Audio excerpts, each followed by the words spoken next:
Every time I review a webcam for Kit Guru, I always feel that there's one key feature missing: the ability to make yourself look like you've got incredibly swollen arms and a shrunken tiny alien head.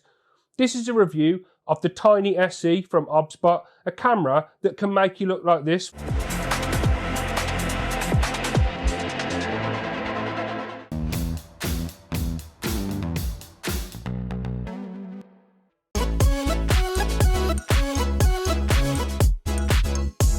Hi guys, I'm Matt and welcome to Kit Guru. So before we dive into the details and the nitty gritty then, let's get the pricing on the table as I often like to in my videos. The Tiny SE is £109 for the standard camera, which comes with a USB cable and a USB A to C adapter in the box.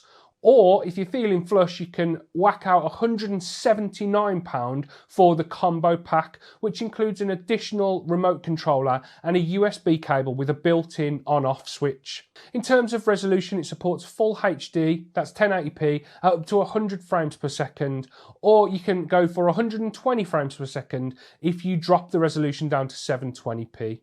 It's got a 1/2.8 inch stacked CMOS sensor with dual native ISO, an f1.8 aperture, allowing for some nice depth of field like the blurriness that you see in the background on bigger, posher and more expensive cameras. And then it's got a 2.9 micrometer pixel size. With that dual native ISO, it should be able to handle low light conditions pretty well. We'll test that out and take a look at it in a moment. It also supports staggered HDR at 1080p 60, which will handle big differences in the lighting in a scene, so you won't get blown out. It's got autofocus, either face or auto modes, to try and keep you as sharp as possible when you're recording your next viral piece of content. In terms of zoom, it's digital only, as are pretty much all webcams, and it caps out at 4 times.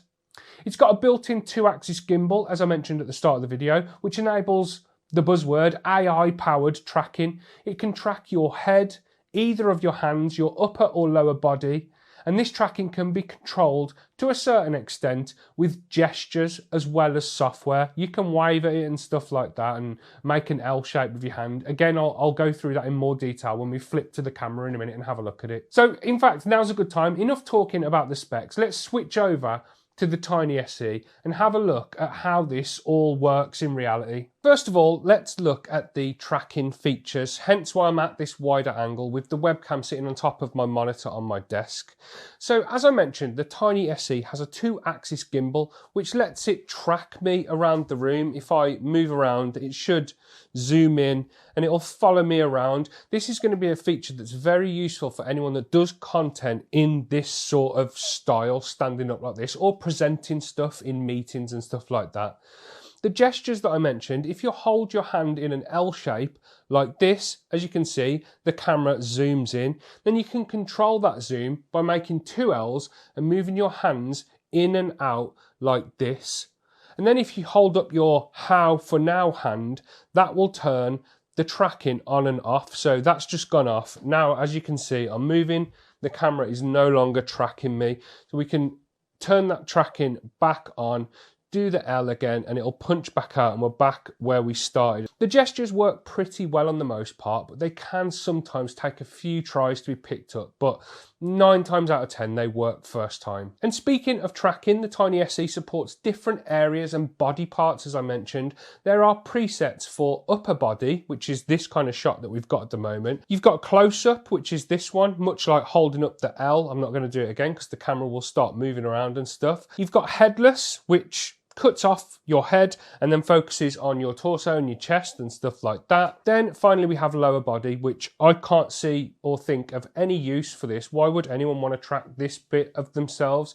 If you know who would want to do this, then keep it clean and drop it in the comments down below. The Tiny SE also supports hand tracking. I've got it set to my left hand here, and as you see, I'm not center of the frame, but if I move around and point at stuff, it should keep my hand in the center of the frame.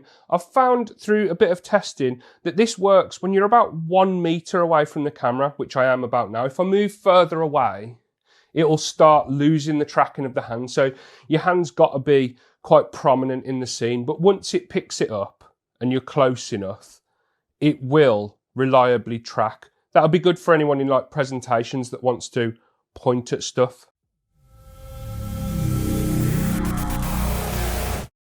So all of that previous footage was recorded with the 3 big sort of lights on in my room. And now this is how the Tiny SE performs when jumping over to my PC with just the monitors, a single streaming light and the room light acting as a bit of a rim light on the back of my hair and stuff. There is a bit of grain creeping in for sure, a bit more than before, especially as there's a lot of darkness in the scene, which a lot of streamers go for this sort of moody sort of look, I suppose. As I said just now, good quality light is absolutely key for making not just this, but any camera look good. So let's do a quick mic test of the built-in mic on the Tiny SE. It's got 2 front-facing microphones, which are tiny little pinholes in the bottom sort of mount section of the camera. And I've jumped over onto macOS just to demonstrate that the cameras and the software are both fully compatible with Windows and with macOS. So this is the sound you'll get out of the built-in microphone at its default out-of-the-box settings with no noise suppression applied whatsoever. And if I hit the keyboard that's on the desk in front of me, you should hear that coming through. Now we'll run through the different levels of noise suppression. But this is the sound of the microphone with the same keyboard in the background with the noise suppression set to weak in the OBSBOT Center software. And this is that same test with the noise suppression set to medium in the OBSBOT Center software. And finally, this is that same test with the noise suppression set to strong in the OBSBOT Center software. And I can tell just from looking at the levels on my other monitor that that really wasn't making much of a difference at all. So the noise suppression isn't too good. It's supposed to be AI powered like everything these days, but I don't see it doing much, to be honest.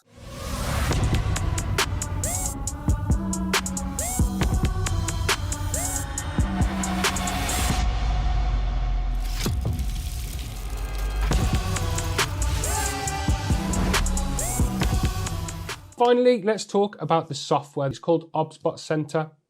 And as we've just seen, you can control the cameras partially, a little bit, with gestures, but you get a much more detailed level of control if you install the software and have a look in there. So we'll run through this quickly. It's not going to be a software tutorial, but as you can see on this console tab, you've got options for turning on the tracking, turning off the tracking, activating the different areas of the body you want to track, as well as the hand. And then there's a group feature as well that'll be useful for people in meetings or in presentations again. I feel like this camera's aimed towards that a lot. You can set preset values, so you can set preset areas that the camera will point at and it'll pin from one to another.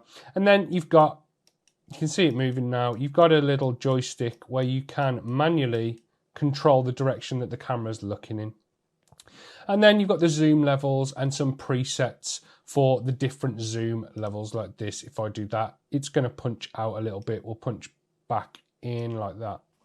Moving over to the image tab, this is what I mentioned earlier as well. You've got the HDR toggle at the top, which the video is going to glitch out a minute, and there it's adjusted now. So that's the recording with HDR enabled. So now we're back. You can see the camera doing its autofocus, doing its auto exposure. You can turn these off and you can mess with this stuff, mess with the shutter speed, the ISO, so you can dial in some settings that really suit your lighting in your setup. I've got all of my lights back on as I did at the start of the camera test. And then down towards the bottom, you've got the white balance settings, which can be automatic or you can dial in whatever you want. And then some basic image adjustment like contrast, saturation, sharpness and hue, which we're used to seeing on pretty much every camera.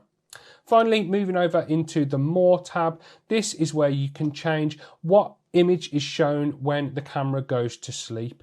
When this camera, the Tiny SE with its gimbal, does go to sleep, it actually physically faces downwards. Finally, you can turn on and off the gesture controls and that dynamic zoom, which I've demonstrated. I'm not going to do it now because the camera will crop in and out. Then down the bottom, you've got audio settings related to the microphone, as well as the noise reduction that we looked at a moment ago or listened to a moment ago. You can change the radio distance. You can even turn off the microphone if you want. And then you've got some stuff about firmware, restoring the factory settings and all that jazz down at the bottom. And then one thing I have to mention before we wrap the video up is the ridiculous and pretty hilarious beauty settings that are built into OBSBOT Center. So there's none applied at the minute. This is just my natural beauty coming through. So if we turn on native, what the hell is it doing to me? And you can turn on man. So this, you can tell a little bit, it's smoothing my skin out a lot, but If we go back to the native one, we can see you can turn the tone up. Some of the stuff you can do, I can make my face really narrow. I can make my face shorter or longer. Why anyone would want any of this, you can turn yourself into a Mars Attacks alien almost. Why anyone would want to do this in any sort of even remotely professional setting is just beyond me. It baffles me, but it's weird and it's definitely fun to play with, but it's just a bit of a gimmick. Overall, to summarise, I like the Tiny SE. I like certain things about it. It's a decent little camera with some clever party tricks. It'll suit certain use cases more than others though. You'll definitely get more use out of it if you tend to move around a lot while recording as opposed to sitting in a fixed position or sitting still like I am now. The video quality is okay. It's never going to stand up next to a dedicated camera or even maybe a smartphone, but it'll 100% be a step up if you're using a built-in laptop webcam. The £109 price tag isn't cheap for a 1080p webcam though. It's more towards the higher end of things. So I guess it's all about how much value you put on the AI tracking features. Sound quality is about what you'd expect from built-in webcam microphones. It's not amazing. It would do for meetings, I suppose. The Tiny SE is pretty cool, but only if you absolutely need tracking. And that's the end of the video, guys. I hope you enjoyed it. Please leave me a like down below if you did. Don't forget to subscribe to the channel to keep up with the latest PC gaming news and reviews. And if you go down below this video, you'll find links to our merch store where you can pick yourself up a hoodie like this or find links to our Discord server, our Patreon page and our website if you want to check any of that stuff out.